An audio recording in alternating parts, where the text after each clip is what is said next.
Welcome back to my YouTube channel. मैं हूं आपका इरशाद और आप देख रहे हैं मेरा यूट्यूब चैनल अलेक्जेंडर इद्रिसी।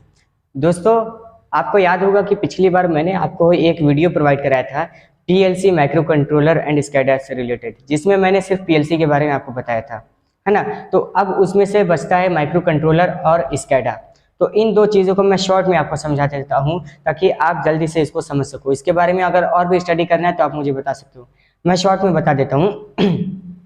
जैसे एक माइक्रो कंट्रोलर की अगर मैं बात करूं, तो जो माइक्रो कंट्रोलर रहता है वो एक छोटी सी, समझ लो कि पीसीबी बोर्ड पे बनाई जाती है और छोटे छोटे वो चीज़ रहते हैं। जैसे अगर आपको कोई चीज़ को कोई आपके घर में छोटी सी मशीन है, उसको अगर आपको ऑपरेट करना है तो आप एक माइक्रो कंट्रोलर का यूज़ कर सकते हो। आप अगर एक ड्रोन बनाते हो तो उस ड्रोन में आप एक माइक्रो कंट्रोलर का यूज़ कर सकते हो। और डिफरेंट टाइप के माइक्रो कंट्रोलर होते हैं। जैसे ड्रोन में अगर एक माइक्रो कंट्रोलर की बात करें तो उसमें ट्रांसमीटर रिसीवर रहता है, और उसके अलावा आप उसमें ये डिसाइड कर सकते हो कि ड्रोन को कब लेफ्ट साइड, कब राइट साइड उसको मूव कराना है, कब वो आगे जाएगा, कब नीचे जाएगा, कब ऊपर जाएगा। यानी एक टाइप का ये आर्डिनो रहता है। एक और आर्डिनो रहता है, जैसे अगर आप एक कार बनाते हो, ऑटोमेटिक कार बनाते हो, तो ऑटोमेटिक कार बनाने के केस में आपको क्या करना रहता है, रिमोट से जैसे आप कंट्रोल करोगे तो आपकी कार राइट जाएगी, लेफ्ट जाएगी या सीधे जाएगी। उसकी स्पीड कम कर सकते हो, उसकी स्पीड ज़्यादा कर सकते हो। ये एक अलग टाइप का माइक्रो कंट्रोलर हो गया। यानी माइक्रो कंट्रोलर से आप ये समझ सकते हो कि एक छोटा सा बोर्ड टाइप का रहता है। आप किसी रिमोट को तोड़ोगे या किसी चीज़ में आप देखोगे पीसीबी बोर्ड के जैसा रहता है, उसमें कुछ छोटे छोटे एलिमेंट्स रहते हैं, इलेक्ट्रॉनिक कंपोनेंट्स रहते हैं। मैं आपको बाद में उसके बारे में बता दूंगा। तो वो सब लगे रहते हैं, लेकिन इन सब चीज़ों को कंप्यूटर से प्रोग्राम किया जाता है। जैसे अगर मैं ड्रोन वाले आर्डिनो की बात करूं, जैसे इसको आप आर्डिनो से भी समझ सकते हो। तो आर्डिनो जैसे आप लेते हो तो आर्डिनो को एक स्पेशल ऑटोमेटिक चीज़ बनाने के लिए उपयोग किया जाता है। जैसे ड्रोन का ही मैंने एग्जांपल दिया, तो उसमें जब आर्डिनो बनाया जाता है तो आर्डिनो का अगर आप मार्केट से खरीदने जाओगे तो आपको बताना रहेगा कि आपको ड्रोन चलाने के लिए एक आर्डिनो चाहिए। तो करीब 1000 से 1200 या 500 जो भी उनका रेट रहेगा, दुकानदार वो पैसा लेता है और आपको आर्डिनो प्रोवाइड करा देता है।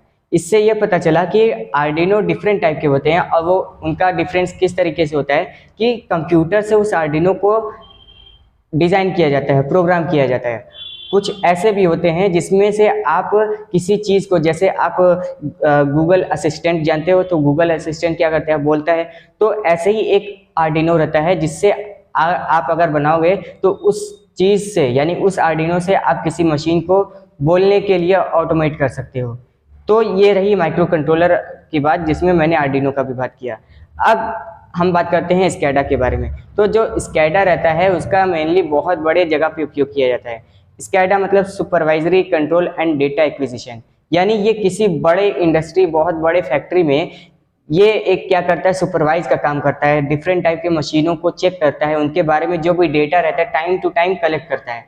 जैसे कोई मशीन अगर 10 मिनट पहले अगर बंद हुई है और अभी तक वो बंद है, तो वो डेटा एक फाइल में बना करके कंप्यूटर में सेव कर लेता है, और जो इंजीनियर रहता है उस चीज़ को चेक कर लेता है।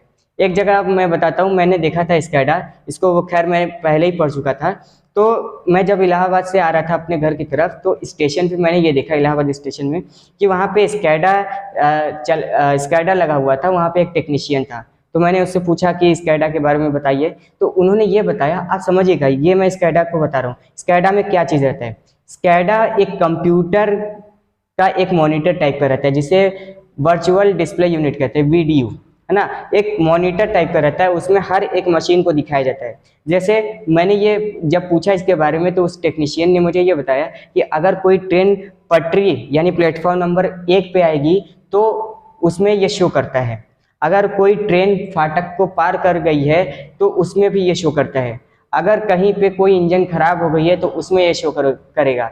और साथ ही साथ अगर स्टेशन अगर कहीं पे इलेक्ट्रिक फॉल्ट आ जाता है तो उस चीज़ को भी आपका जो स्कैडा रहता है वो हमें बता देता है। और साथ ही साथ उसका एक बड़ा ये फ़ायदा है कि जितनी भी चीज़ें होती हैं, जितनी एक्टिविटीज़ रहती है, उन सब का एक डिटेल एक फाइल में बना करके वो सेव कर लेता है, जिससे कि जो टेक्नीशियन या इंजीनियर रहता है उस चीज़ को देख करके समझ सकता है और किसी रेलवे स्टेशन या ऐसे जगहों का वो अच्छे से संचालन कर सकता है। तो उम्मीद है कि ये स्कैडा के बारे में आपको समझ में आया होगा। अब हम अगले किसी वीडियो में बहुत इंटरेस्टिंग टॉपिक के साथ फिर से लौटेंगे। तब तक के लिए आपको धन्यवाद और इस वीडियो को लाइक करिए। Thank you.